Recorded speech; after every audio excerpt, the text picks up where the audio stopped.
Well, crowdsourcing, or in other words, contracting out work to a vast pool of freelancers, has become an online phenomenon. And not only is it changing the way businesses and individuals source and outsource jobs, it's making starting a business easier than ever before. KBB's Alex Brophy caught up with Patrick Llewellyn, the Chief Executive of 99Designs, the largest online market for crowdsourcing graphic design, to hear their secrets to success. Patrick, thanks for joining us. Now, 99Designs has had a terrific run over the last 12 months. Can you tell us a bit about it, how you got started and how it actually works? Yeah, sure. So we're a spin out of a company called SitePoint.com, and the interesting thing about us was that it was a designer community that was basically the very beginning. So designers were in a forum playing a game called Photoshop Tennis, and so for fun, one designer would create a brief and then other designers would submit their ideas and they'd basically have an impromptu vote. And so one day one designer said, hey, I've got to do a logo for a website design customer. Why don't you guys design to that brief? If I pick one of you, I'll pay you. So that's essentially how our business model started. So it was this organic behavior between designers in a forum. Then there was a developer forum inside SitePoint. So they started hearing about it. So developers started coming in and using it as a way to source website design and other things that they needed. And eventually we were like, wow, this potentially could be a business opportunity. So first iteration of the business model was charge a fee and see if people would continue, and it did. And so then we built a minimum viable product and spun that out as 99Designs in February of 2008. And so now 99Designs is the largest graphic design marketplace in the world. Primarily we're known for our contest model, so that original thing that the designers created is something that we've kind of iterated on.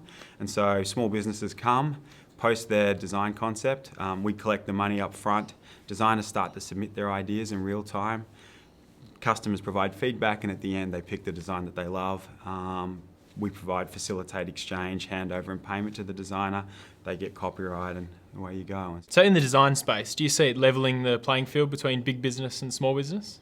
Yeah, I think it does. I mean, it allows everyone to get access to designers. I think if you think about before 99Designs, the perennial question was, how do I find a designer as a small business owner? It was always challenging. And I think for designers, we also solved the same pain point, which was, how do I find work? And so what we've been able to do is build this global marketplace. So, there's now, thousands of opportunities available at any time. We're paying out $1.8 million a month to our community, so there's lots of transactions flowing. And so both sides of the marketplace are using it as this great way of meeting and building their own small businesses together. So you have thousands of people pitching for your brief. Is there any trade-off, or are there any limitations to using the platform?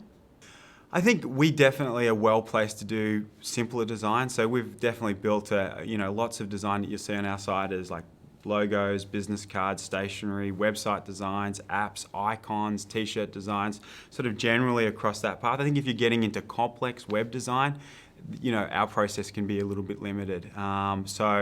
Really what we're looking for, things that are relatively easy to communicate. We've built sort of a very sophisticated suite of tools that allows, helps customers create a brief that designers are going to understand, and we have great ways of providing feedback across the community. So we were able to improve on it. So I think, anything could be designed on 99Designs, and we've literally seen billboards, car wraps, animated GIFs, anything you could think of that designers do has been done on 99Designs, but typically it's simpler stuff. Early stage identity. So you've expanded to 6 countries in the last 12 months. How have you managed to maintain customer service and also company culture? Yeah, so company culture is really important for us. So we actually still spend a lot of time hiring. So we make sure that whoever comes into the organisation has met a number of members of the team, so that we all feel like they've got aligned interests, and we feel that they're going to be able to deliver on our promise. We're now spending a fair bit of money and investing a fair bit of time in flying people around the world. So making sure that if you're a new country manager, that you get to spend some time in San Francisco or in Australia, learning how we do business before you go on and help represent us in a new market.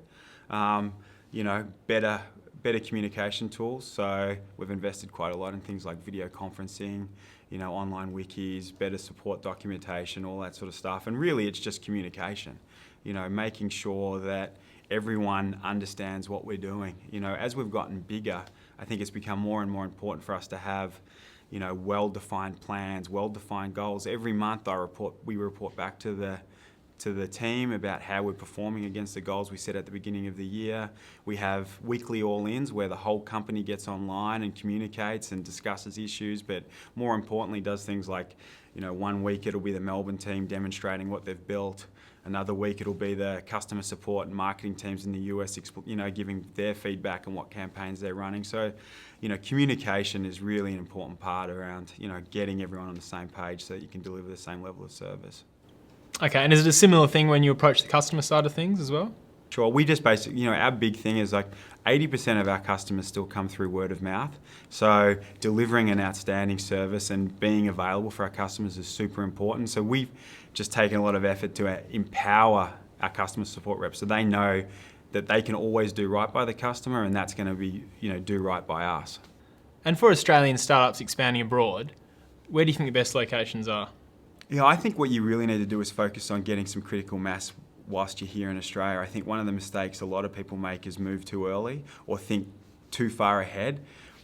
For us, we started with a focus only on the US market. So we're an Australian startup, but we were a .com. We only took payment in US dollars.